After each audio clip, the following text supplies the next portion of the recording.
Jeff, nice to meet you. How you doing today? Good. Nice to meet you as well. Good, good. Yeah, I hear you're flying through the interviews, so thanks again for meeting with me and everything. I really appreciate it. Of course. Thanks for the time. Yeah, yeah. So you're a Family Neighborhood Spider-Man. Congrats on the show. I think it's fantastic. I thought it was a really great watch. Thank you. Yeah. How you feeling? Just getting close to the premiere here. How do you feel? How are you feeling about everything? What's got you excited? Honestly, just seeing how people react to it. We've been working on it for a few years now, so having it out there in the world, letting people kind of see the story we've built and the payoff of all these characters for season one. I'm excited for people to see it, and already getting early reactions have been really positive, so that helps a lot. Yeah. Um, Yeah, from obviously I've been watching the trailers, and I had an interview with Brad, last month, and he was telling me how excited he was. And you guys have, multiple seasons in play, and there's all this, a lot of excitement. Um I'd love to know, like, some of the early days of development. What were some of you guys have this really unique animation style for this, going back to the days of like Steve Ditko and early comic book style animation. Um, Walk me through some of the conversations you guys had about the animation style. When was that kind of brought up? And why did you guys decide to lean in that direction? Early on, that's one of the big things that we Marvel Studios slash Marvel Animation really wanted to establish early on. It's like there's no house style here. So everything they're working on, they kind of want to look different, which I think is really cool. So that's why, like, What If, X-Men 97, Us, Eyes of Wakanda, all very different looks, all to really like set us apart, just to show that there is kind of no base style here. So, and that starting with that, it's kind of like, okay, well, where do we want to be our style? What can we really hang our hat on? And going back to the beginning, looking at Steve Ditko's designs, looking at, early Kirby, John Romita Sr., all of these kind of, Eric Larson, being able to pull from various incarnations of comic books and storytelling and being able to modernize that to kind of hang our hat. So we've been super fortunate in that we've been working with so many amazing comic artists and people within the Marvel Studios VizDev team, namely our lead character designer, Leo Romero, to take these classic designs, modernize them, and then we've been lucky enough to work with Polygon Pictures and CGCG, and creating something that looks unique, feels unique. It is a completely 3D show with 2D elements that look 2D. So we've been I've been really happy with the way things have been turning out, and I think it allows us to have a very specific look that allows us to stand out amongst so many Spider-Man incarnations over the last 60 years. Yeah, it definitely it's there's always tons of Spider-Man stuff like you said, like it's and what when you were having kind of those, can you, from your perspective, um I know when I was talking to Brad about it, he was talking about how, like, there was this moment where you guys were trying to figure out the plot, and then it kind of unlocked that, well, like, let's not tell like the direct MCU Spider-Man story, and let's just tell our own story. Mhm. Um, from your perspective, what was that conversation like? Like, what clicked in your mind? What got you excited about kind of the new direction you guys decided to take? Yeah, like, how did that go for you? It was great because I think there's only so much story you can tell when you're sitting within that version of the MCU. Like for me, I wouldn't want to step on anybody's toes and like, okay, this is what Peter's origin is. This is locked in. If that wasn't, kind of the initial conceit, as well as like, you know, it's a very it's a bit of a small box in terms of the stories we can tell. Certain Mhm. people can't find out things because they find them out in Homecoming, or Peter can only face a certain level of villain at a certain kind of like ceiling because once you do that, it starts to break things for the films.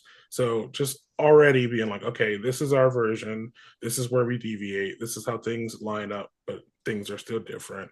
For me as a storyteller, really gives me so much more free reign to be able to tell a really satisfying story versus like a story that is fun, but very small scale and very encapsulated within like, 6 to 8 months of Peter's, it really would have limited the story.